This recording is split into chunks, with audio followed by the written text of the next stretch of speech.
오늘 말씀은 디모데후서 1장 3절에서 8절 말씀입니다.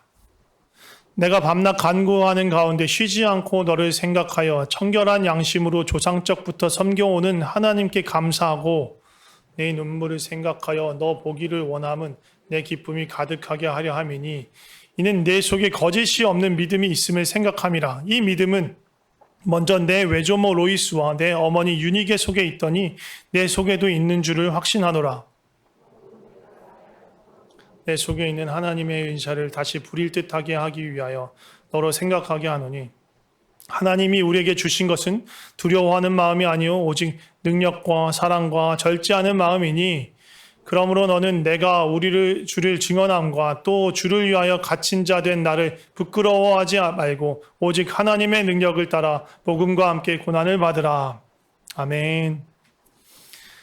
오늘 말씀의 제목은 믿음의 유산입니다. 믿음의 유산. 5월 달은 가정의 달이고요. 5월 첫 주를 보통 교회는 이게 교회력으로 정해져 있는 건 아니지만 보통 5월 첫 주일을 어린이 주일로 보입니다.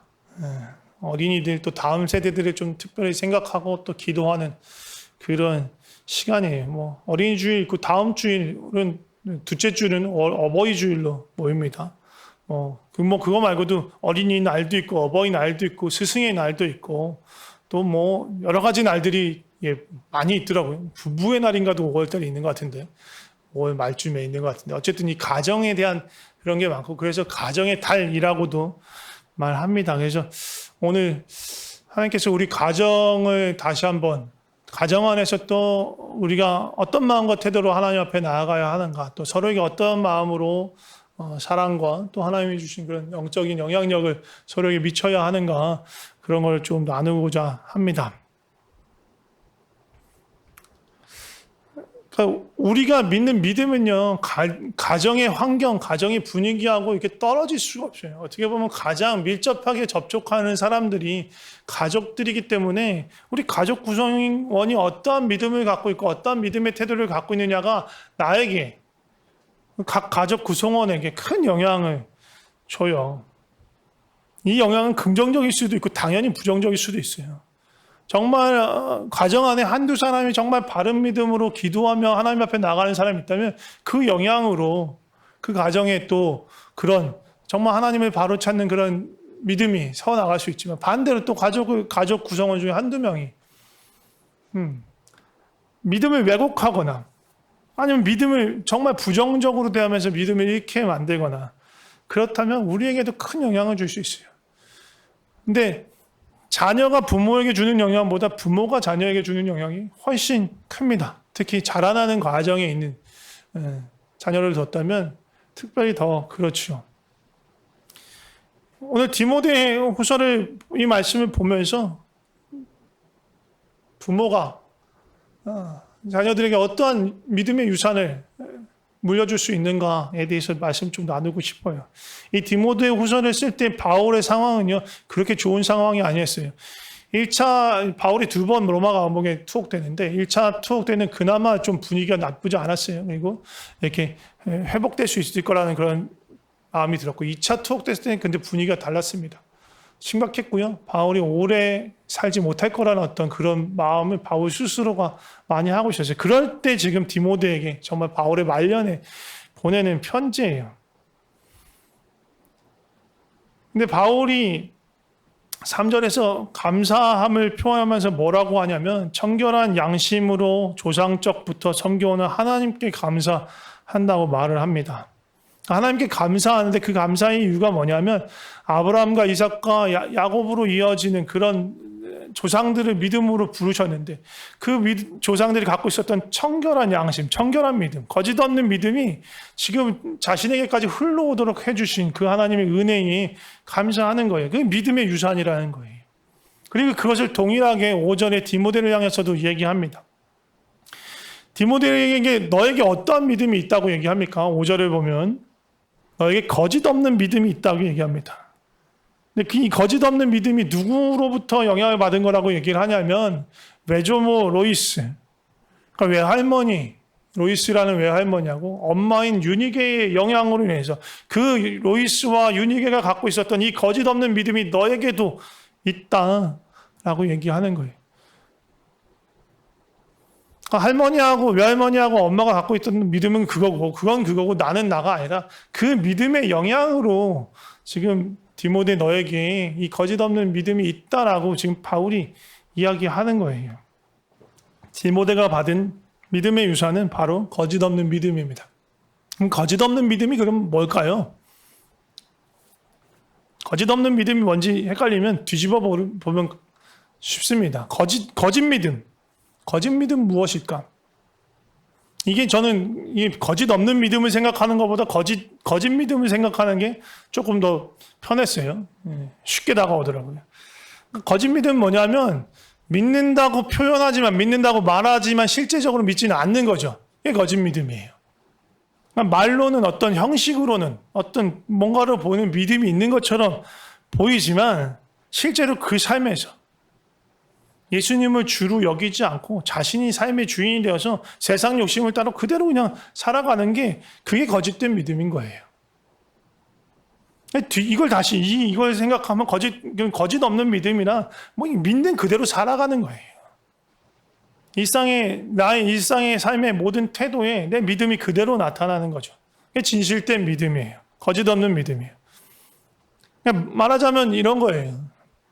교회를 다니고 성경을 읽고 헌금을 내는 그런 것으로 나타나는 종교적인 어떤 활동으로 보이는 그런 것으로 거짓 없는 믿음을 볼 수 있는 게 아니라 당연히 그런 것들은 나타나겠지만 우리가 일상을 살면서 시장에서 사람들에게 물건을 사거나 팔면서 또 일터에서 업무를 보면서 또 동료와 관계 맺으면서 내가 갖는 태도 또 친구들과 가족들에게 대하는 그런 자세, 거기에서 내 믿음이 스며들어 있어야 된다는 거예요. 그게 거짓 없는 믿음이에요. 근데 교회 나올 때는 뭔가 믿음이 있는 것처럼 보이지만 내 삶의 모든 다른 활동에서는 믿음은 믿음이고 교회는 교회고 내 삶은 내 삶이다라고 살고 있으면 그 믿음은 생각해 봐야 되는 거죠. 거짓 없는 믿음이라고 부르기에는 합당하지 않은 믿음인 거예요. 디모데는 그럼 어떻게 이러한 믿음을 유산으로 받을 수 있었을까? 가까운 데서 봤기 때문이에요. 엄마가, 할머니가 이웃들을 어떻게 대하는지, 그 태도에서 또 자신에게 맡겨진 그 일들을 어떻게 감당하는지 그 모습을 본 거예요. 또 할머니와 엄마의 대화 속에서 저게 정말 바른 믿음이구나, 저게 거짓 없는 믿음이구나, 그걸 본 거예요. 디모데란 이름 자체는요, 히브리식 이름이 아니에요. 헬라식 이름이에요. 로마식 이름이에요. 그렇다는 건 뭐냐면 이 디모데의 엄마 유니게가 히브리 사람하고 결혼한 게 아니고 이방인 로마 사람하고 결혼했을 가능성이 큰 거예요. 그러니까 이방인하고 결혼을 했어요. 이방인과 가정을 꾸렸어요. 그 안에서 얼마나 영적으로 치열한 어려움이 있었겠어요. 그럼에도 불구하고 거짓 없는 믿음으로 그 가정 안에서 살아갔기 때문에 아들이 그걸 본 거예요. 그걸 본 거예요. 그러면서 저게 거짓 없는 믿음, 진실된 믿음이구나라는 걸 알게 된 겁니다. 그런데 이렇게 긍정적인 영향만 있는 게 아니에요. 로이스나 유니게를 통해서 디모데에게는 긍정적인 영향이 갔지만 그렇지 않은 경우도 많다는 거죠. 부모님이 그 가정의 분위기가 진실되지 못한 거짓 없는 신앙을 갖는 그런 분위기가 아니라면 자녀도 자연스럽게 그런 분위기를, 그런 신앙의 분위기를 배울 수밖에 없는 거예요. 부모가 귀복적인 믿음을 갖고 있어요. 그래서 헌금 봉사를 막 하면 나에게 뭔가 눈에 보이는 뭔가 물질적인 뭔가 풍요로움이 있을 거다라는 그런 기복적인 신앙을 갖고 있다면 자녀도 그냥 배우는 거예요. 또 부모가 교회는 교회고 우리 그냥 일상은 일상이다. 우리 생활은 생활이다. 학교는 학교고 직장은 직장이지. 자꾸만 그런 거 여기다 결부시키면 안 된다. 야, 적당히 종교 생활해라. 막 그런 얘기를 듣고 자랐다면 마찬가지인 거예요. 내 삶에서도 분리시키는 거예요. 교회와 내 삶을 완전히 분리시키는 삶을 배우는 거예요. 또 교회에서 뭔가 거룩해 보이고 정직해 보이고 겸손해 보이는 태도로 다른 성도님들과 이렇게 관계를 맺지만 내가 가정에서 보는 우리 엄마와 아빠의 모습은 그게 아니라면 뭔가 상스럽기도 하고 때로는 뭔가 슬쩍 속이는 뭔가 정직하지 않는 그런 모습도 보이고 때로는 권위적이고 독단적인 모습으로 이렇게 군림하는 그런 모습도 보인다면 자녀는 혼란스러울 수밖에 없는 거예요. 그러면서 은연중에 자녀도 배우는 거예요. 두 얼굴을 갖는 그런 종교인의 모습을 배울 수밖에 없는 거예요. 그러면 어떻게 해야 돼? 만약에 우리 부모가 그런 부모님이었다면 그럼 나는 어떻게 해야 되나? 아무런 소망이 없나? 아니 심지어 우리 부모님이 그런 믿음의 가정이 아니라면 나는 그러면 아무런 소망이 없나? 믿음의 유산을 아무것도 갖지 못하나? 그렇지 않습니다. 이제 먼저 고린도전서 4장 15절에서 17절 말씀 잠깐 보도록 바울이 한 말이에요. 이것도 디모데와 바울의 관계를 얘기하는 건데 바울이 얘기합니다. 그리스도 안에서 일만 스승이 있되 영적인 아버지는 많지 아니한데 그리스도 예수 안에서 내가 복음으로 너희는 고린도 교회 교인들이죠. 성도들을 낳았다. 그러니까 내가 너희의 영적인 아버지다라고 얘기하는 거예요. 심지어 그러니까 내가 너희를 권하니 너희는 나를 본받는 자가 되라. 그리고 17절에 얘기합니다. 이로 말미암아 내가 주 안에서 내 사랑하고 신실한 아들 디모데를 너희에게 보내었으니 그가 너희로 하여금 그리스도 예수 안에서 나의 행사 곧 내가 각 교회에 가르치는 것을 생각나게 하리라. 바울이 얘기하죠. 그리스도 안에 스승들 가르치는 자는 많지만 영적인 아버지는 많지 않다. 고린도 교회에 내가 너희를 낳은 영적인 아버지다. 라고 얘기합니다. 그리고 나서 또 영적인 아버지와 아들의 관계의 대표적인 한 사람 디모데를 거론을 해요. 디모데를 부르면서 뭐라고 부르냐면 주 안에서 내 사랑하고 신실한 아들 디모데라고 말합니다. 바울이 디모데의 친부가 아닙니다. 네.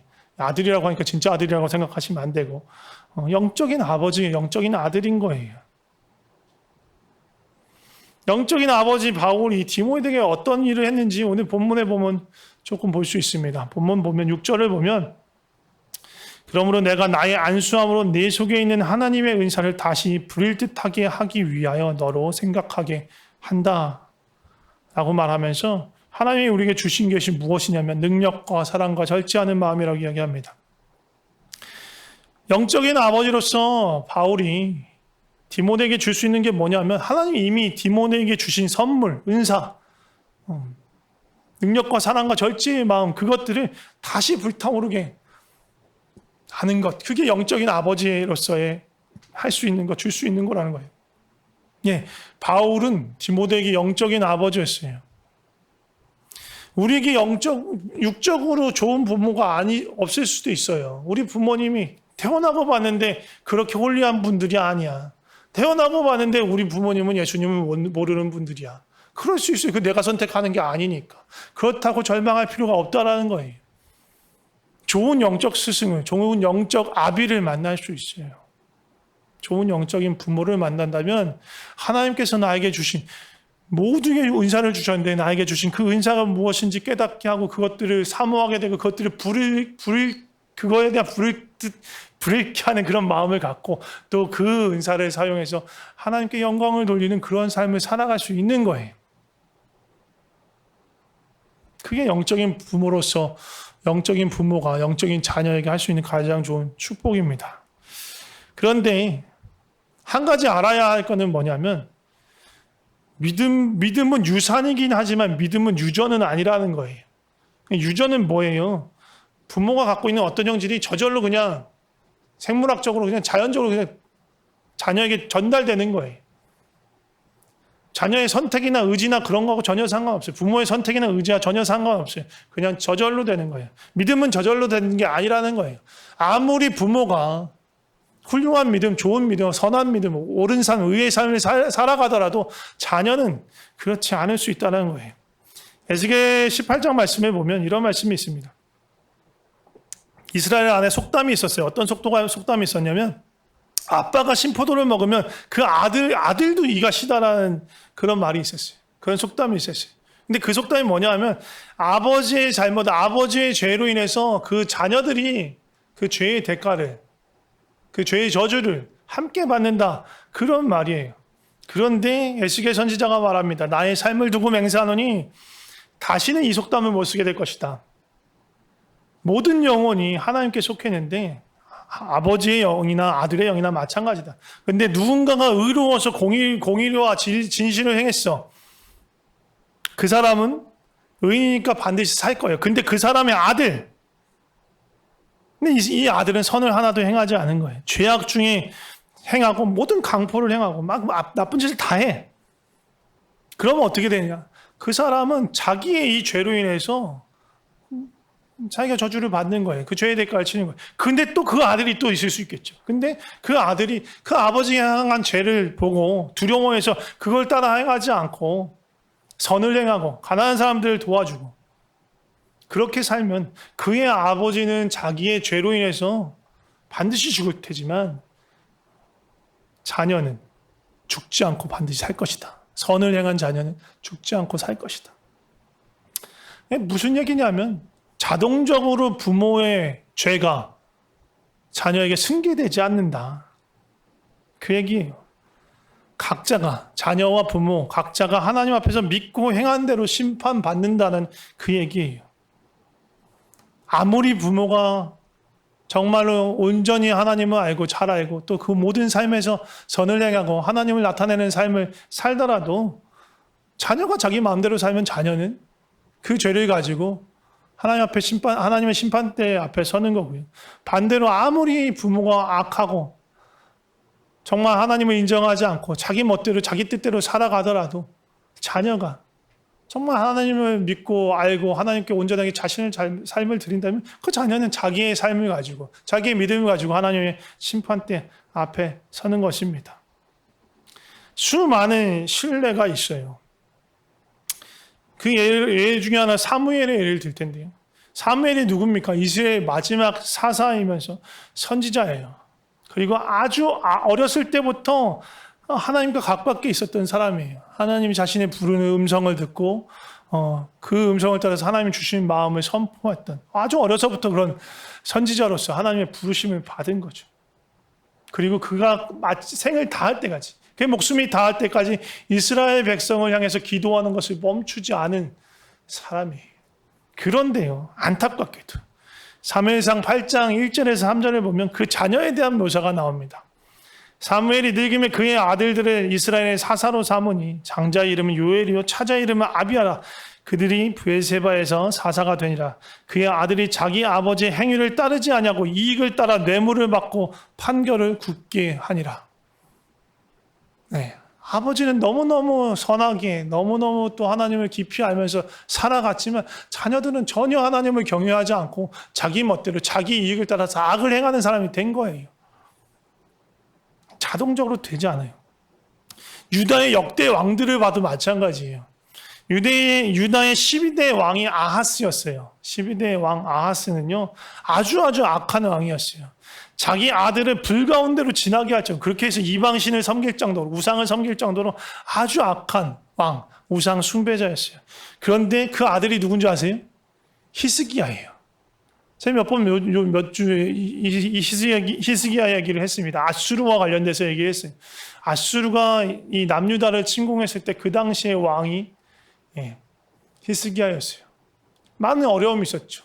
그럼에도 불구하고 믿음으로 또 선지자 이사야와 함께 기도하면서 이 아수르의 침공을 물리쳤어요. 그만큼 또 믿음이 하나님 앞에서 또 보였던 사람이었어요. 그런데 또 히스기야의 아들이 또 누군지 아세요? 므낫세였어요. 므낫세는요, 역대 유다 왕 중에 가장 악한 왕이라고 기록되어 있는 왕이에요. 그 선대 왕들이 부숴버린 산당을 다시 다 복구해요. 우상 숭배하는 산당을 다시 다 복구하고요. 우상 숭배를 못하게 막는 사람들을 마구잡이로 죽이는, 우상 숭배를 장려하는 왕이었어요. 하나님이 아니라 다른 우상을 붙들고 어떻게든 나라를 세우고 나라를 지키려고 했던 사람인 거예요. 부모와 자식의 신앙이 다이렉트로 연결되는 게 아닌 거예요. 너무나 명확한 선례들이 많아요. 부모가 예수 잘 믿으니 자녀가 예수 저절로 잘 믿지도 않고 부모가 예수를 안 믿으니 자녀가 저절로 예수를 안 믿는 것도 아니에요. 그렇게 말할 수는 없어요. 그런데 그러면 이 믿음의 유산은 무엇이냐? 우리가 자녀에게 직접적으로 믿음을 줄 수는 없지만 자녀가 하나님의 은혜로 하나님을 만나고 알게 된다면 이 가정의 분위기는 그에게 막대한 유산이 되는 거예요. 정말로 하나님을 깊이 만나고 알아갈 수 있는 정말 믿음이 잘 자라갈 수 있는 좋은 토양이 되는 거예요. 그렇다고 제가 말씀드리는 거는 자녀에게 보여주기식의 믿음을 할 수는 없는 거예요. 그냥 우리는 일상을 사는 거예요. 믿음의 일상을 사는 거예요. 그러니까 그냥 우리가 좋은 믿음을 가져야 돼. 잘 보여주기 위해서, 잘 교육하기 위해서 뭔가 믿음이 있는 척 하는 게 아니고, 우리가 애써야 되는 건 정말 좋은 믿음, 바른 믿음, 거짓 없는 믿음을 갖기 위해서 애를 쓰는 거예요. 그렇게 살아갈 때 그게 좋은 토양이 되는 것입니다.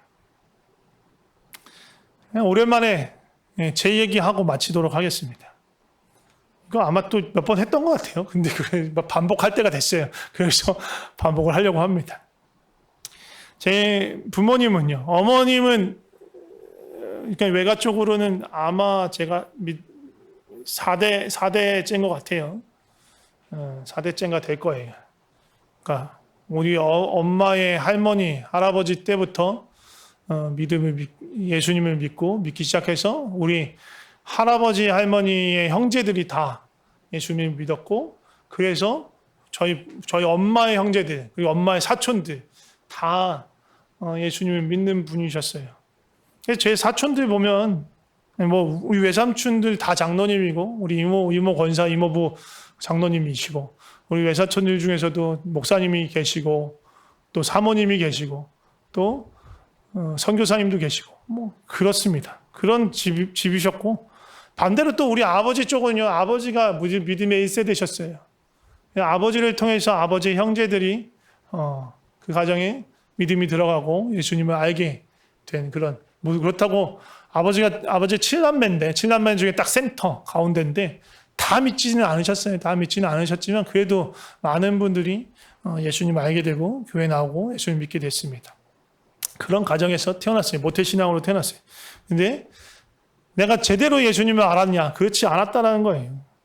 늘 고민이었어요. 어렸을 때. 예수 믿는 게 도대체 뭐지? 어떻게 다른 사람들 보면서 어떻게 이 성경을 저렇게 덮어놓고 믿을 수가 있을까? 그 중에서 많은 고민 중에 하나가 창조에 관한 거였어요. 어떻게 저렇게 철석까지 성경을 믿을 수 있을까? 이게 하나님이 창조하신 건지, 빅뱅으로 이 온 세상이 시작된 건지, 아니면 하나님께서 빅뱅을 통해서 창조의 사역을 한 건지, 우주의 나이가 6,000년인지, 아니면 135년, 137억 년인지, 그걸 어떻게 알 수가 있을까, 사람이? 누가 그것을 증명할 수 있을까? 증명하지 못하는 걸 어떻게 저렇게 철석같이 믿을 수 있나? 전 그런 생각을 했어요. 잘 모르겠더라고요.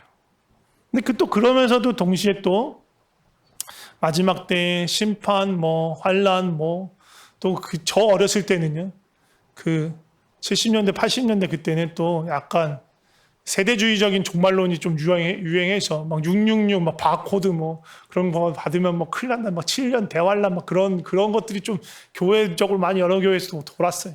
우리 교회도 그런 얘기들을 좀 많이 오갔었고, 그러면서 막 너무너무 무서운 거예요. 또 그런 얘기 들으면. 어떻게든 예수님을 믿고 싶었던 거예요. 환란을 벗어나고 지옥에 가기 싫고 하니까. 잘 모르겠더라고요. 그래서 어린 시절 계속 갈등하면서 자라왔어요. 때로는 내가 이게 믿는 거 맞나 싶어서 믿는다라고도 말했다가, 근데 아무리 생각해도 아닌 것 같아. 못 믿는 거야. 나 안 믿는 거야. 이렇게 하기도 하고 막 계속 마음이 뒤바뀌기도 하고, 근데 잘 모르겠더라고. 그러다 결국은 대학교 1학년인지 2학년인지 헷갈려요. 지금 나이가 지금 옛날에 안 헷갈렸는데 지금 헷갈리네요. 대학교 1학년 겨울방학 때인지 2학년 겨울방학 때인지 정확하게 잘 모르겠는데, 그때 제가 집안에 선포를 합니다. 어머니를 모시고 난 도대체 믿어지지가 않는다. 아무리 노력을 해봐도 도대체 믿어지지 않고 20년 동안 이렇게 살아왔더니 이렇게 애매하게 사는 건 너무너무 피곤하다. 그래서 이제는 난 하나님 없는 세상에서 살겠다. 우리 가족들한테는 하나님이 있는지 모르겠지만 나한테는 적어도 나한테는 하나님이 없다. 그러니까 이제 나는 이제 나 편한 대로 좀 살겠다. 그렇게 선언을 했어요. 회심했습니다. 불신자로 회심한 거예요. 저희 엄마는 대단히 충격을 받으신 것 같아요. 그때까지 아들의 믿음의 상태가 어떤지 모르다가 그때 너무 명확하게 아신 거죠. 막연히 어떻게 보면 잘 믿고 있겠지. 큰 사고를 치지 않고 교회도 그냥 출석은 열심히 하고 있었으니까 그러다가 충격을 받으신 거예요. 근데 어쩌면 그게 전화위복이었던 것 같습니다. 그때부터 저희 엄마가 정말로 전심을 다해서 기도하기 시작했거든요. 하루도 쉬지 않고. 또 당시 중부기도 사역팀에 계셨는데 함께 기도하시는 분들이랑 정말 매일매일 하루도 빼지 않고 기도하기 시작하셨습니다. 너무너무 기도를 열심히 하셔서 제가 지금 이 모양 이 꼴이 된 거예요. 너무 기도를 많이 해서 제가 목회자가 되고 지금 여기 필리핀까지 오게 된 거예요. 아마 저희 엄마도 기도하면서 제가 저렇게까지 되리라고 생각을 안 했을 거예요. 절대로 상상하지 못했을 거예요. 그래서 기도를 너무 열심히 하지 말라 그런 얘기를 하는 건 아니에요. 그런 얘기를 하는 건 아니고. 무슨 얘기를 하고 싶은 거냐 하면 부모로서 자녀에게 줄 수 있는 최고의 유산이 두 가지 있다. 최고의 선물이 두 가지가 있다. 첫 번째가 뭐냐면 믿음의 토양이 되는 거짓 없는 믿음의 삶. 내가 거짓 없는 믿음의 삶을 사는 것. 그건 나에게도 큰 복이지만 자녀에게 줄 수 있는 아주 너무너무 귀한 선물이다. 두 번째가 자녀의 영혼을 위한 기도입니다. 다시 말씀드리지만 이 두 가지를 내가 정말 잘 해냈어 라고 한다고 해서 자녀의 구원이 보장되는 건 아니에요. 절대로 그러지 않아요. 자녀를 내가 구원시킬 수 없어요. 누군가를 구원하는 거는 내 권한이 아니에요. 하나님의 뜻이에요. 우리가 기도하고 뭔가 내가 잘 살아간다고 그걸 하나님께 청구할 수 있는 권한이 있지 않아요. 오롯한 주님의 권한이에요. 주님의 능력이고요. 그런데 그럼에도 불구하고 제가 알고 제가 믿는 건 뭐냐면 하나님께서 이 믿는 성도의 기도, 자신의 자녀가 하나님을 알고 믿기를 바라면서 기도하는 그 기도를요, 하나님께서 무시하지 않는다는 거예요. 그 기도 반드시 들으시고 응답하세요. 하나님을 만나기를 바라면서 기도하는데 하나님 그 기도를 어떻게 안 기뻐하세요? 기뻐하시죠. 근데 그때가 어느 때인지는 알 수 없어요. 하지만 우리가 쉬지 않고 포기하지 않고 물러서지 않고 기도한다면 하나님 반드시 응답하실 것입니다. 그러니까 우리 자녀를 위해서 기도해야 합니다. 자녀를 위해서요. 이런 거 기도하지 마세요. 공부 잘하게 해주세요. 좋은 학교 가게 해주세요. 좋은 직장 얻게 해주세요. 좋은 가정 얻고 출세하길 구하면서 기도하지 마세요. 그거 하나님 그런 기도 사실 정확하게 말하면 하나님 별로 관심 없어요. 그거에 별로 관심 없어요. 공부 잘하고 좋은 학교 가고 좋은 직장 얻고 그게 하나님이 쓰시는 거에도 별로 상관없어요. 하나님 손에 붙게 되면 하나님이 기뻐하는 자가 돼요. 하나님 손에 맡겨지면 하나님 그때부터도 충분히 뭐든 만들어낼 수 있어요. 하나님 천지를 창조하신 분이세요. 아무것도 없는 것, 무에서 유를 창조하신 아무것도 없는 것에서 모든 만물을 만드신 분이세요. 그분이 뭘 못하겠어요. 이 땅에서의 그것이 또 얼마나 중요하겠어요. 우린 이 땅에서의 삶이 전부가 아닌데 정말로 우리가 기도해야 될 것, 자녀를 위해서 기도해야 될 것은 하나님 제대로 만날 수 있도록 거짓 없는 믿음을 갖도록 우리 자녀가 정말 성삼위 하나님과 깊은 사귐을 가질 수 있도록 그걸 위해서 기도해야 되는 거예요. 그게 자녀를 위해서 줄 수 있는 가장 좋은 선물인 거예요. 같이 기도하면 좋을 것 같습니다. 우리 자녀를 위해서, 나의 자녀를 위해서, 그리고 우리 다음 세대를 위해서 기도했으면 좋겠고요. 우리 지금 또 어린 친구들도, 젊은 친구들도 많은데, 부모님 위해서 같이 기도하면 좋을 것 같아요. 거짓 없는 믿음을 살아갈 수 있도록. 나도, 우리 부모님도, 우리 가정이 거짓 없는 믿음을 살아갈 수 있도록. 그리고 자녀를 위해서, 부모님을 위해서 기도해서 서로가 하나님 정말 잘 믿을 수 있도록. 성삼위 하나님과 깊은 사귐을 가질 수 있도록 자녀는 기도를 쉬지 않는 그런 은혜가 이 교회, 각 가정 안에 넘치도록 주실 것입니다. 주님 함께 해주실 것입니다. 제가 기도하겠습니다. 하나님 아버지 감사합니다. 우리에게 우리 육신의 부모님을 허락해 주셔서 감사합니다. 우리 부모님을 통해서 이 땅에 생명을 갖고 태어나서 자라게 해 주셔서 감사합니다. 하나님 우리에게 또 우리의 자녀를 허락해 주셔서 감사합니다. 우리의 이 교회의 믿음의 다음 세대들을 허락해 주셔서 감사합니다. 예수님을 아는 믿음을, 성부, 성자, 성령 삼위 하나님과 함께하는 그 사랑의 사귐을 우리 모두가 누리게 하여 주시옵소서. 우리 자녀들도, 우리 다음 세대들도, 또 우리 부모님들도 다 믿게 하여 주셔서 이 믿음이 세대에서 세대로 전달되어지는, 믿음을 전달하는 그런 통로가 되게 하여 주시옵소서. 또한 우리 교회에서뿐만 아니라 이 교회의 지경을 넘어서 또 지역을 넘어서 정말 믿음을 전달하는, 이 복음을 전달하는, 이 사랑의 사귐을 전달하는 그런 교회가 되게 하여 주시옵소서. 하나님, 하루하루를 거짓 없는 믿음으로 허위나 위선 없고 형식만 남은 그런 신앙이 아니고 세속에 물들어서 무속적으로 기복적으로 하나님을 찾는 마음이 아니라 정말 하나님을 알고 만나고 사귀면서 우리의 말과 행동이 조화를 이루고 신앙의 전통과 우리의 일상의 삶이 일치되는 그런 진정한 믿음, 정결한 믿음을 우리에게 허락하여 주시옵소서.